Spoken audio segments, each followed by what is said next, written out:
नमस्कार, अनादि टीवी देख रहे हैं आप। मैं हूं आपके साथ ऋषिका गुप्ता। आज अनादि विशेष में बात करेंगे एक बेहद ही गंभीर मुद्दे को लेकर जिसने कई मासूम बच्चों की जान ले ली।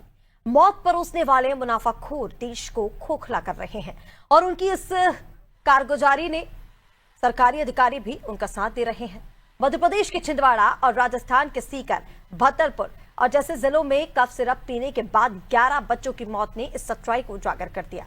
राजस्थान में फार्मा कंपनियों को बचाने के लिए अधिकारियों ने नकली दवाओं की परिभाषा ही बदल दी और बाजार में धड़ल्ले से नकली दवाएं बिकने लगी, जिसके चलते न जाने कितने लोगों की जान चली गई।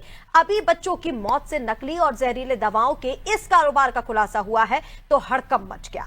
स्वास्थ्य विभाग ने कफ सिरप में मिलावट की बात खारिज कर दी, लेकिन सच यही है कि मिलावट की जा रही है और जहरीले केमिकल मिलाए जा रहे हैं। अफ्रीका में भेजे जा रहे कफ सिरप में जहरीले केमिकल पाए जाने के बाद भारत के दवा उद्योग की सच्चाई सामने आ गई थी। अफ्रीका में कफ सिरप को बैन किया गया, लेकिन भारत में आराम से बिकते रहे। अधिकारी जहरीली दवाओं का कारोबार करने वालों को बचाने में लगे हुए हैं।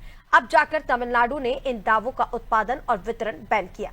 आखिर सख्त एक्शन कब तक लिए जाएंगे, इस बारे में हम चर्चा करते हैं। पहले ये रिपोर्ट देखिए।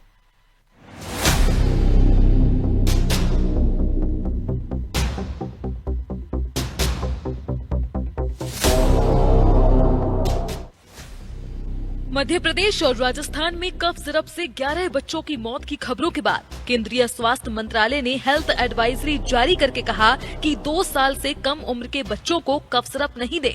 एडवाइजरी में कहा गया है कि आमतौर पर 5 साल से कम उम्र के बच्चों को कफ सिरप नहीं दिया जाना चाहिए। इससे बड़े बच्चों को यदि कफ सिरप दिया जाए तो उनका इस्तेमाल सावधानी पूर्वक किया जाना चाहिए। हालांकि स्वास्थ्य मंत्रालय ने यह भी बताया कि दोनों राज्यों से बच्चों की मौत से जुड़े कफ सिरप के सैंपल में किडनी को नुकसान पहुंचाने वाला कोई जहरीला रसायन नहीं मिला है, किंतु जांच में सामने आया कि खांसी के सिरप में व्हीकल इंडस्ट्री में इस्तेमाल होने वाला केमिकल एथिलीन ग्लाइकॉल और डाईएथिलीन ग्लाइकॉल मिला हुआ था। यह वही जहरीला केमिकल है जिसे गाड़ियों के कूलेंट और एंटी फ्रीज में इस्तेमाल किया जाता है। एक्सपर्ट्स का कहना है कि इसकी थोड़ी सी मात्रा भी किडनी और दिमाग को बुरी तरह नुकसान पहुंचा देती है। डाईएथिलीन ग्लाइकॉल एक औद्योगिक सॉल्वेंट है जो गैर कानूनी तरीके से सुरक्षित सामग्री की जगह दवाओं में डाला जाता है। यह शरीर में जाकर डाईग्लाइकोलिक एसिड में बदलता है जो किडनी और नसों को पूरी तरह नष्ट कर देता है। सामान्य रूप से खांसी की दवाओं में प्रोपिलीन ग्लाइकॉल और सार्बिटॉल जैसे कंपाउंड मिठास और स्वाद देने के लिए डाले जाते हैं। कई बार इनकी जगह जानबूझकर या गलती से एथिलीन ग्लाइकॉल डाल दिया जाता है। इसकी भी प्रॉपर्टी मीठापन और ठंडक देने की होती है, लेकिन यह शरीर के लिए बेहद खतरनाक है। यह कोई पहला मामला नहीं है। वेस्ट अफ्रीकी देश गाम्बिया और उज्बेकिस्तान में भारत निर्मित खांसी की दवाओं से सैकड़ों बच्चों की मौत हो चुकी है। उस समय भी यही जहरीले केमिकल जिम्मेदार पाए गए थे। इन घटनाओं ने भारतीय दवा उद्योग की अंतर्राष्ट्रीय छवि को गहरी चोट पहुंचाई थी। इसका कारण ये है कि जिस विभाग पर ऐसे मामलों में एक्शन लेने का जिम्मा है, उसी के अधिकारी फार्मा कंपनियों को बचाने में जुटे हैं। राजस्थान के food safety drug controller department के एक अधिकारी ने नकली दवाइयां बनाते पकड़ी गई कंपनियों को बचाने के लिए एक्ट की परिभाषा ही बदल दी। पिछले 3 साल में नकली दवाइयों के आंकड़ों में फेरबदल कर उन्हें लोकसभा और नीति आयोग को भिजवा दिया। इतना ही नहीं, विधानसभा में भी यही गलत आंकड़े भेजने की तैयारी थी।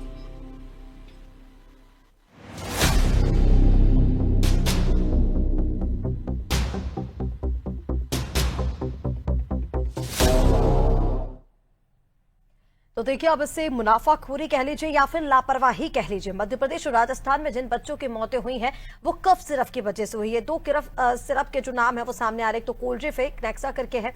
इन दोनों ही सिरप में जहरीले केमिकल मिलाए गए हैं, ईजी और डीईजी, जिनको 2 साल पहले ही अफ्रीका में बैन किया जा चुका है, उज्बेकिस्तान में इसको बैन किया जा चुका है और ये जो दवाएं हैं वो अफ्रीका में भी भारत से एक्सपोर्ट की गई थी। लेकिन सवाल ये है कि जब वहां पर बैन किया जा चुका है, रिपोर्ट्स में सामने आया है कि ये जहरीले केमिकल है, इनसे मौतें हो चुकी हैं। इसके साथ ही ये पहले भी कहा गया था कि 5 साल से कम की उम्र के बच्चों को ये कफ सिरप नहीं देना चाहिए। उसके बाद भी ये बच्चों तक कैसे पहुंचे? मेडिकल से अगर मिले हैं तो क्या डॉक्टर की प्रिस्क्रिप्शन पर मिले हैं या फिर मेडिकल वालों ने खुद ये सिरप दिए हैं?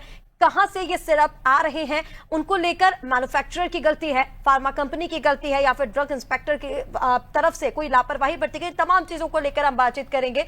अलग अलग जिलों से मेरे सहयोगी जुड़ रहे हैं।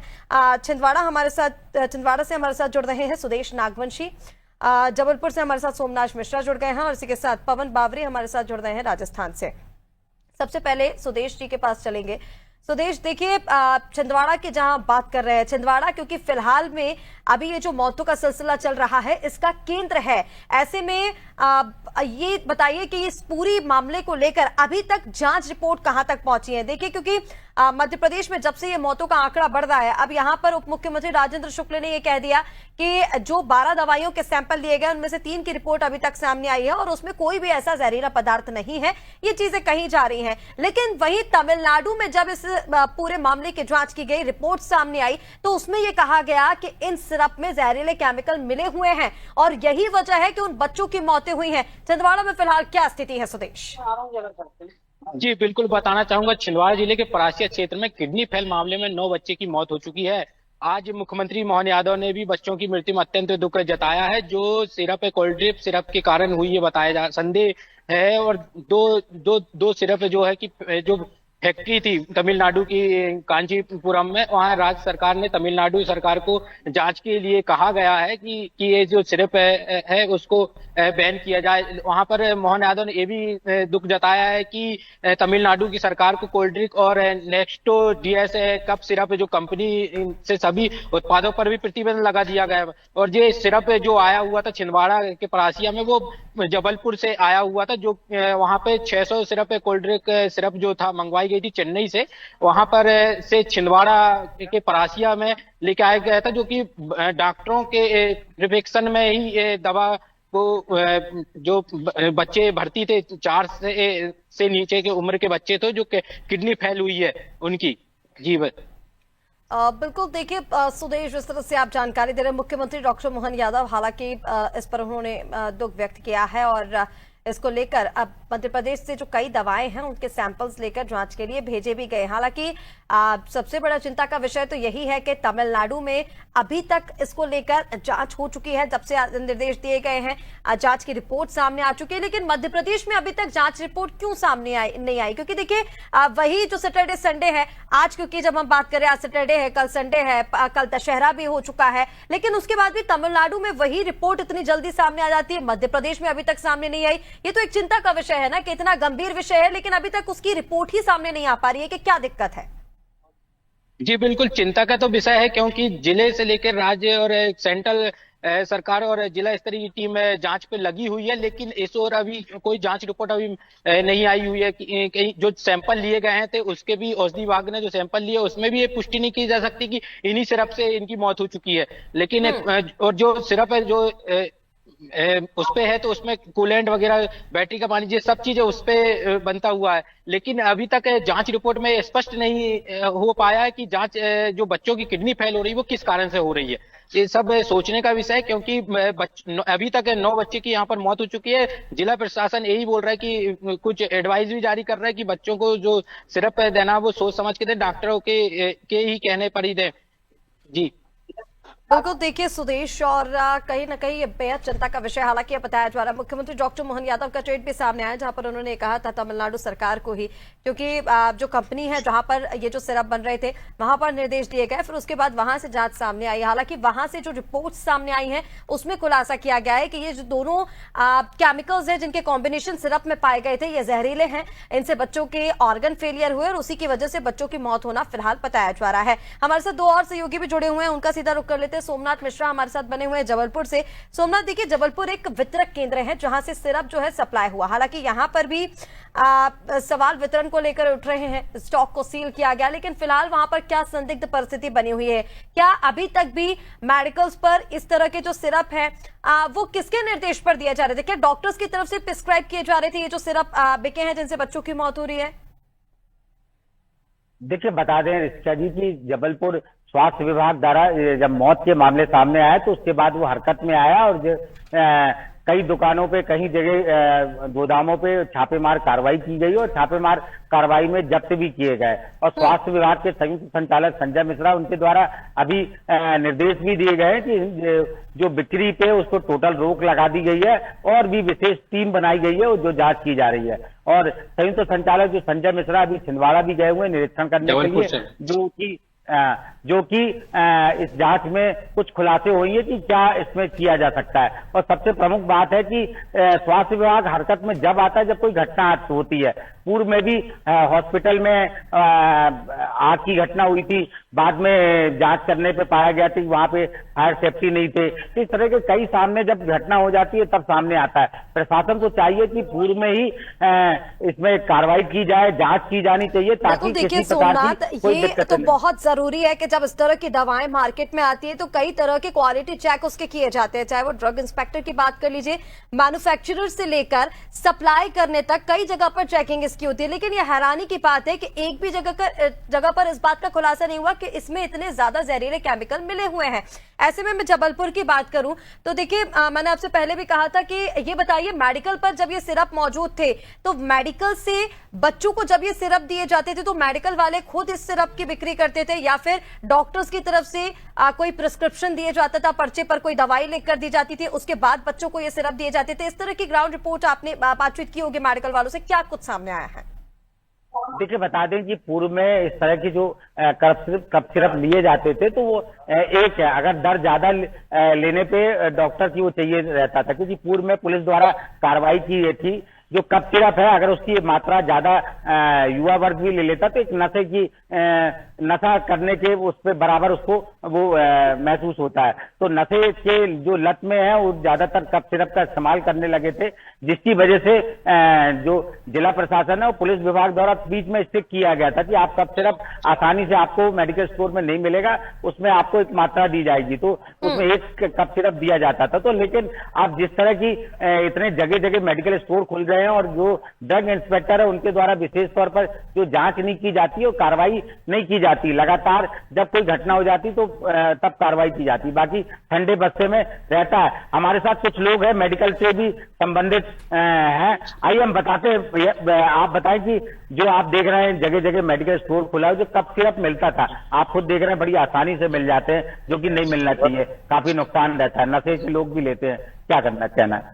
जय जय श्री राधे। सबसे पहले तो मैं ये दोष तो सरकार पे ही जाता है। सबसे पहले ड्रग इंस्पेक्टर हैं, लाखों रुपए तनख्वाह मिलती है, लेकिन मुझे लगता है पूरी सेटिंग वाली बात, दवाइयां सारी नकली आ रही है।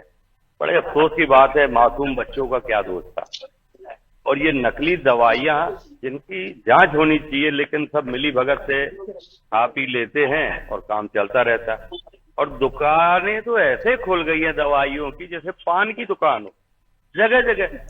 सोमनाथ, उनसे ये भी पूछने की कोशिश कीजिए, जैसा कि आपने बताया कि मेडिकल स्टोर्स उनके हैं, उनको जानकारी है, तो ये जो कफ सिरप आते थे इनमें जो केमिकल्स मिलाए जाते हैं, इनमें जो जिन प्रोडक्ट्स का इसमें यूज होता है, क्या इसकी जानकारी मेडिकल स्टोर वालों को होती है कि जो सिरप आ रहे हैं उसमें कौन से प्रोडक्ट है, ये कितने साल की उम्र के बच्चों को देना चाहिए?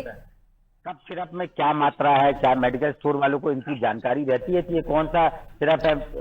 बिल्कुल नहीं रहती। आपने आगे बताया सर्दी है, खांसी है, उन्होंने उठा के पकड़ा दिया, दे दिया, और दे दिया तो उसका रिजल्ट सामने आ गया।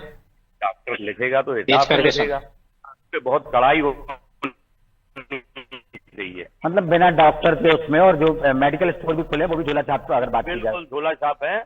आपको नोट लाइए, लाइसेंस ले लीजिए, ऐसा अंधेर हो गया है गजब का। ठीक है, ये क्यों फिर टेस्ट होते हैं? ठीक है सोमनाथ, बने रहिए आप हमारे साथ, मैं आपसे आगे भी अपडेट्स लूंगी। देखिए, लगातार ये जो कॉम्बिनेशन की बात की जा रही है, डाइथिलीन ग्लाइकॉल और एथिलीन ग्लाइकॉल, इसकी जो मिलावट है वो कफ सिरप में की गई और इसी जहरीले केमिकल की वजह से बच्चों की मौत होना बताया जा रहा है। हमारे साथ लगातार संवाददाता बने हुए हैं और पवन भी हमारे साथ राजस्थान से बने हुए हैं, इनसे भी चर्चा कर लेते हैं।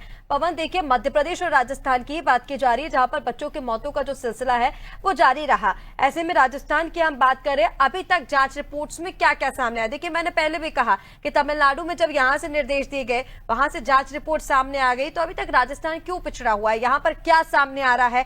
क्या वहां पर भी जो सिरप मिल रहे थे उसमें भी इस तरह के जो केमिकल्स पाए जाते हैं, इसकी कोई जांच नहीं की गई, कोई क्वालिटी चेक नहीं किया गया, बिना किसी प्रिस्क्रिप्शन के, बिना किसी चेकिंग के वो मेडिकल स्टोर्स पर दिया गया था? बिल्कुल। जो राजस्थान है, राजस्थान में जब ये मामला आया था, भरतपुर में एक बच्चे की मौत हुई और सीकर में एक बच्चे की मौत हुई। उसके बाद से जो राजस्थान सरकार है, चिकित्सा विभाग को चेता, उसके बाद से जांच के आदेश वो दे दिए गए। तो वो जो कफ सिरप है, जिस कंपनी से आ रहा था, उस कंपनी पर पाबंदी लगा दी गई कफ सिरप पर राजस्थान सरकार ने। वही 3 सदस्यों की कमेटी गठित की गई है, अब इस पर जांच के आदेश दिए गए हैं। और वही जो ड्रग कंट्रोलर है, जो राजाराम शर्मा, उसको निलंबित कर दिया गया, क्योंकि जो केंद्र सरकार ने जिस प्रकार से आदेश मांगे थे उसमें जो परिभाषा थी वो चेंज की गई थी। तो इसी को लेकर जो राजाराम जो शर्मा है, उस पर कार्रवाई की गई थी और उनको कल शाम तक उनको निलंबित कर दिया। उसके बाद से पूरे राजस्थान के अंदर 11 बच्चे जो ऐसे हैं जो बीमार हुए, और उसमें जयपुर में एक दूसरा क्षेत्र है, वहां पर एक जो बच्ची है वो अभी आईसीयू में भर्ती है। वहीं 2 बच्चों की मौत हो गई थी। उसके बाद जो जयपुर में ही एक डॉक्टर ने कफ सिरप को पिया था, उसके बाद उसकी भी तुरंत तबियत खराब हो गई, वो भी अभी उनका भी इलाज जारी है। वहीं जो चिकित्सा मंत्री है, उन्होंने ये चीज की है कि हमारी दवाइयां हैं वो सही है, और वहीं जो जांच के आदेश वो लगातार दिए हैं, और वहीं जांच के बाद ही पता चल पाएगा कि असलियत में बच्चों की मौत का कारण क्या। मगर जिस प्रकार से केवल शहरी क्षेत्र नहीं, पूरे ग्रामीण क्षेत्रों में भी कई झोलाछाप डॉक्टर हैं जो ये जो कफ सिरप है वो बच्चों को दे रहे हैं। वहीं जो नियम के अनुसार कफ सिरप देना चाहिए, छोटे बच्चे जो 2 साल के हैं या 5 साल तक के जो बच्चे हैं उनको नहीं देना चाहिए, 12 साल से ऊपर के बच्चों को देना चाहिए। मगर ये कफ सिरप सबको वितरित किया जा रहा था, सबको दिया जा रहा था। ये जो नियमों के अनुसार जो चिकित्सा विभाग ने जो पदावली की थी, पवन, जो आप बता रहे हैं कि ये हर उम्र के बच्चों को सिरप जो है वो राजस्थान में भी दिए जा रहे थे, इस बात की जानकारी क्या अधिकारियों को थी? क्योंकि देखिए हम लगातार बता रहे हैं कि जो रिपोर्ट सामने आई, अफ्रीका में 2 साल पहले ही इस सिरप को बैन किया गया, और ये बताया गया कि भारत से जो सिरप्स आ रहे थे उसमें ये जो 2 केमिकल की बात की जा रही है, ईजी और डीईजी, ये दोनों मिले हुए थे, और इस वजह से वहां पर भी बहुत मौतें हुई। 2 साल पहले वहां पर बैन किया गया, लेकिन भारत में ये बिक्री लगातार जारी थी। राजस्थान में जो मेडिकल स्टोर्स है, वहां पर इन सिरप का वितरण कैसे होता था? मतलब इसकी बिक्री कैसे की जाती थी? क्या राजस्थान में डॉक्टर्स के प्रिस्क्रिप्शन के बाद की जाती थी, या यहाँ पर भी बिना किसी प्रिस्क्रिप्शन के बच्चों को ये सिरप दे दिया जाता था? बिल्कुल। जो कफ सिरप है, जब पाबंदी लगाई दी गई थी 2 साल पहले, वो एक अलग ब्रांड का था। जब डॉक्टरों से बातचीत की गई तो उन्होंने कहा, जो कंपनी के डायरेक्टर से बात की, उनका ये अलग ब्रांड का था। उसके बाद एक ब्रांड आया था, वो वितरित किया जा रहा था हॉस्पिटलों के अंदर, वहीं जो मेडिकल्स के अंदर। तो वहीं से वो सीधा जो बच्चों को हॉस्पिटल ले जाने के बाद जो कफ सिरप दिया जाता, उसके बाद से बच्चों की तबीयत खराब होने लगी, किडनियां खराब हुई। उसके बाद से अभी भी जो कई ऐसे माता पिता हैं जो अभी जागरूक तो हुए हैं, मगर जितनी जागरूकता आनी चाहिए वो जागरूकता नहीं आई।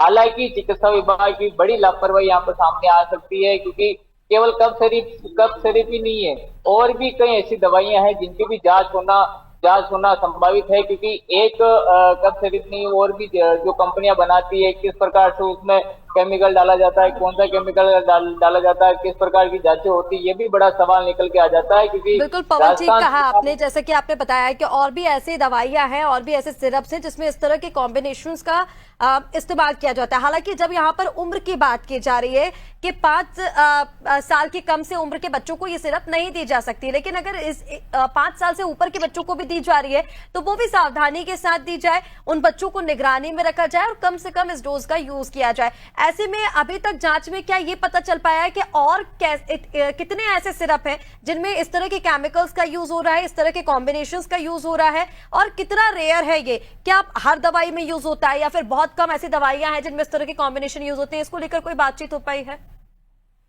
बिल्कुल। जो राजस्थान सरकार है वो बिल्कुल सख्त नजर आई जब ये कफ सिरप का जो मामला आया था।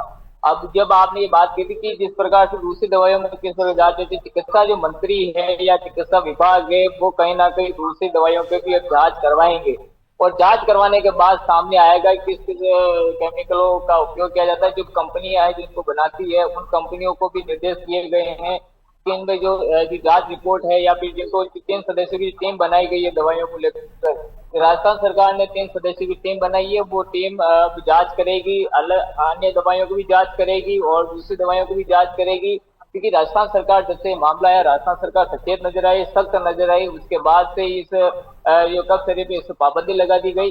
अब यदि और भी कोई मामले ऐसे सामने आते हैं, यदि दूसरी दवाइयों में ऐसे मामले सामने आते हैं तो उस पर राजस्थान सरकार या चिकित्सा विभाग बड़ी कार्रवाई कर सकता है, जांच के आदेश दे सकता है। वहीं जो 3 सदस्यों की टीम बनाई है वो जांच करेगी किस प्रकार से। अब देखना ये होगा कि जांच में क्या कुछ सामने आता है, क्या कार्रवाई की जाती है। फिलहाल तक तो हम यही देख रहे हैं कि जो भी दवाएं अभी तक सैंपल जिनके भेजे गए हैं जांच के लिए, उसमें यही आया है कि जितनी भी दवाओं की रिपोर्ट सामने आ चुकी हैं उसमें ये कह दिया गया कि कोई भी जहरीला पदार्थ नहीं था। हालांकि हम बार बार ये बता रहे हैं कि तमिलनाडु में जो जांच की गई है उसमें रिपोर्ट्स में सामने आया है कि ये जो दोनों सिरप्स थे इनमें जहरीले केमिकल्स थे और उसी वजह से बच्चों की मौत हुई। मैं आपके पास पवन वापस लौटते हैं, हमारे साथ सुदेश भी लगातार छिंदवाड़ा से बने हुए हैं। देखिए ठीक है, चलिए सुदेश हमारे साथ बने हुए हैं। सुदेश मैं आपके पास लौटती हूँ, हमारे साथ डॉक्टर संजय मिश्रा जुड़ गए हैं, स्वास्थ्य विभाग से संयुक्त संचालक है। सर बहुत स्वागत है अनादि टीवी पर। और सबसे पहले आपसे यही जानना चाहेंगे सर, कफ सिरप में ये जो 2 केमिकल मौजूद है, एथिलीन ग्लाइकोल और डाइथिलीन ग्लाइकोल, शरीर में जाकर किस तरह से अंगों को ये नुकसान पहुंचाते हैं, और जब इस तरह के कॉम्बिनेशंस का सिरप में यूज किया जाता है तो क्या इसका कोई क्वालिटी चेक नहीं होता है, कोई जांच पड़ताल नहीं होती कि सीधे वहां मैन्युफैक्चरर के पास से यहाँ पर आ जाते हैं और फिर यहाँ से इनकी बिक्री शुरू हो जाती है? नहीं, देखिए क्या होता है, ये जो 2 कंपाउंड्स की बात हो रही है इस पूरे सिनेरियो में, एक तो डाइएथिलीन ग्लाइकॉल है और दूसरा है डेक्स्ट्रोमार्फिन। ये 2 जो कंपाउंड हैं ये वास्तव में कफ को सप्रेस करने के लिए उपयोग में आते हैं और इनका उपयोग वास्तव में एक तो किस मात्रा में उस दवा में ये डाले गए हैं, क्योंकि ये दवा जो बन के आई है ये साउथ से आई। The person you are speaking with चलिए शायद कोई तकनीकी समस्या है, संजय जी से वापस संपर्क करने की हम कोशिश करेंगे, बात उनसे अधूरी रह गई। हमारे से सुदेश लगातार बने हुए हैं। सुदेश देखिए, अभी जितना भी हम डॉक्टर संजय को सुन पाए हैं उनकी तरफ से ये कहा गया कि कफ को सप्रेस करने के लिए ये जो कॉम्बिनेशन है उसका यूज होता है।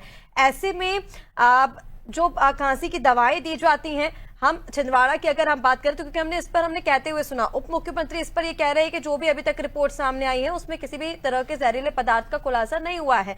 लेकिन अब देखिए इस पर सियासत भी हो रही है, विपक्ष की तरफ से भी आरोप लगाए जा रहे हैं।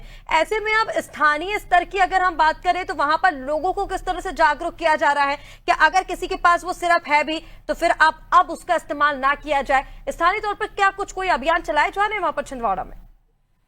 जी, कलेक्टर के द्वारा एडवाइस भी दिए जा रहा है कि जो खांसी का जो सिरप है जो इस्तेमाल किया जा रहा था उस पर यहाँ पर तत्काल सभी दुकानों पर बैन कर दिया गया है। और जो कि अभी तक ये भी पता, हालांकि जांच टीम लगातार जांच कर रही है और इस पर भी 3 सदस्यों की टीम है यहाँ पर औषधि विभाग और ड्रग विभाग के द्वारा जो सैंपल और मेडिकल पर जाकर वहां पर देख रहे हैं कि जो इस प्रकार खांसी के जो सिरप है जो 4 साल से कम उम्र के बच्चे को जो दिया था जो सिरप है, इसमें जो किडनी फेल हो रही उस पर भी जांच की जा रही है। लगातार यहाँ पर जिला प्रशासन यहाँ पर मौके पर पहुंच के सैंपलिंग भी बच्चों से की जा रही है और अभी तक 13 बच्चे जो है जिला मेडिकल कॉलेज में भर्ती हैं और 4 बच्चे जो हैं परासिया के सिविल अस्पताल पर वहां पर इलाज कर रहे हैं। और एक और कहा जाता है कि मुख्यमंत्री ने तो दुख व्यक्त कर दिया है, लेकिन अभी तक जो परिजन है जो बच्चे की मौत हुई है उनके परिजन बहुत गरीब थे, जिसके कई ने कार रख के, कोई गाड़ी रख के, गिरवी रख के, अब जेवर चांदी गिरवी रख के जो बच्चों का इलाज किया गया और वो उनका मौत होने के बाद भी अभी तक शासन के द्वारा कोई मुआवजा का ऐलान नहीं किया गया है।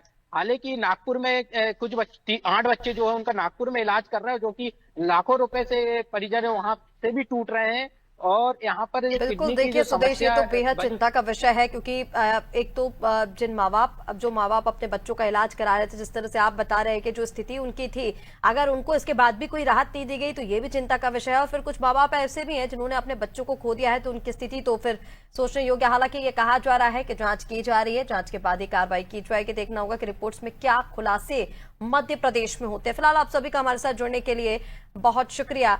तो देखिए, ये जो सॉल्वेंट्स हैं जो कफ सिरप में पाए गए, इसका उपयोग गैर कानूनी है। उसके बाद भी ये जो जहरीले केमिकल हैं वो कफ सिरप में पाए गए। भारत के दवा उद्योग की सच्चाई इससे कहीं ना कहीं सामने आ गई। अफ्रीका में 2 साल पहले इस दवा को बैन किया गया, लेकिन उसके बाद भी भारत में ये धड़ल्ले से बिक रही थी। अब सवाल स्वास्थ्य विभाग के ऊपर खड़े हो रहे हैं कि मैन्युफैक्चरर के पास से अगर ये गलती की भी जा रही थी तो आगे आते आते तक जितनी बार भी क्वालिटी चेक्स होते हैं, मेडिकल स्टोर तक ये दवाएं पहुंचती हैं, उस बीच में कई सारे पड़ाव होते हैं जहां से ये दवाइयां निकल कर आती, तो वहां पर इन दवाइयों को क्यों नहीं रोका गया? इस तरह के कई सारे सवाल है। हालांकि तमिलनाडु की रिपोर्ट में सामने आ चुका है कि जहरीले पदार्थ थे, लेकिन अभी भी मध्य प्रदेश और राजस्थान में इसकी रिपोर्ट आना बाकी है कि जो दवाई छिंदवाड़ा में बच्चों को दी गई थी उसकी जांच में क्या कुछ खुलासे हुए। हालांकि ये देखना होगा अब खुलासे क्या होते हैं और फिर उसके बाद क्या कार्रवाई ऐसे लापरवाह लोगों पर की जाती है। फिलहाल के इस खास कार्यक्रम में इतना ही। आप बने रहिए अनादि टीवी के साथ। नमस्कार।